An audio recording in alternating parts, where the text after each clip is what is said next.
I think of Tozer's words, the opening of his book, Knowledge of the Holy. What comes into our mind when we think about God is the most important thing about us. And, in Scripture, when we read about the heart, it's not just the seat of our emotions. It's we think with our heart. The conceptions of the heart, it says in Genesis, were wicked, and that's what eventuated in the flood. The psalmist talks about meditating and ruminating with his heart. So what we think about God really matters, and that's where the Beatitudes are essential. I watched a program recently in which a river was dredged. There was all this sludge. They sent down these units that scraped the bottom of the river clean. And I thought, wow, if this river had feelings and emotions, it'd be crying right now. It was a violent act. But that's what's necessary in order for anything to live. And so it is when the Beatitudes are brought to bear on our hearts. They have a purifying effect, a cleansing effect. And that's what we need. As I said earlier, it reveals the illicit attachments, the idols.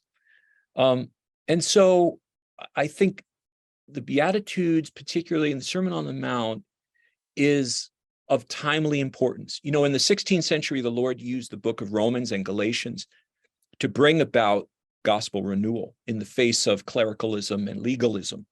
It was a especially relevant portion of Scripture.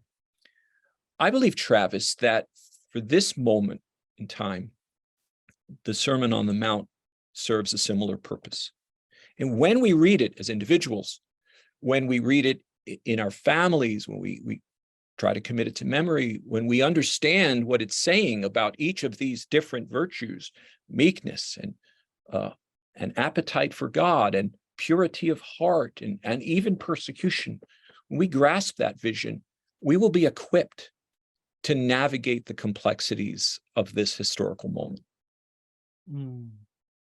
In this historical moment that we're in, and I agree that the Beatitudes are a counter catechesis of our modern malaise. Nevertheless, in the middle of all this, our anxiety still is high. And you brought something to the forefront, and your chapter on peace. And I think personally, as I read the book, this is where I really found you hit your stride. Maybe it's where I'm at in my own personal life right now. But you mentioned the devil's strategy: distract us with fear, undermine our faith, and derail the enterprise of peacemaking. How do we overcome this?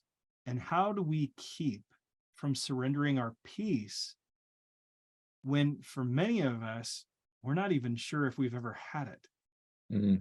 Yeah. Blessed are the peacemakers. So it's not simply the realization of peace, but it's extending that into the lives of other people where there may be conflict. But in order for us to do this, and this is a tradition of interpretation that goes back to the early church fathers, we must possess that peace ourselves. We can only give away what we first have. And so it kind of returns us to the question from earlier: in this anxious age, where do we find peace? I don't know, this is where I find the whole notion of a counterintuitive faith so helpful. Each day when we lift our heads from our pillows, we face challenges that are greater than we are. We don't have the wisdom, we don't have the strength. And yet, the good news of Christian faith is that God works through our weakness and inadequacy in order to accomplish his purposes. And that is a fundamental truth. That's an assumption of the Beatitudes. And so the kernel of wheat falling to the ground, there's all these wonderful metaphors that make that point. Look, there's no way I could serve a church as a pastor without that reality.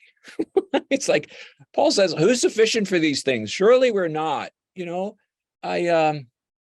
This illustration will be too old for most of your listeners, but people have asked me before, who do you look to as an example of your life and ministry? And I'll talk about certain mentors, but then eventually I say, really, I'm just like Mr. Magoo. You remember Magoo, the cartoon? He's this rather dense guy who's always on the verge of catastrophe. There's flower pots falling out of second-story windows around him, pianos crashing down. And it's as though this transcendent force leads him around it, the hand of God, if you will, guides him to safety. That's my story. That's your story. We can't take credit for these things we do in the name of Christ. We're Magoo. But praise be to God that he delights in using awkward people to accomplish his purposes. I think we need to have that reality ever before us if we are going to fulfill the calling to which we're called.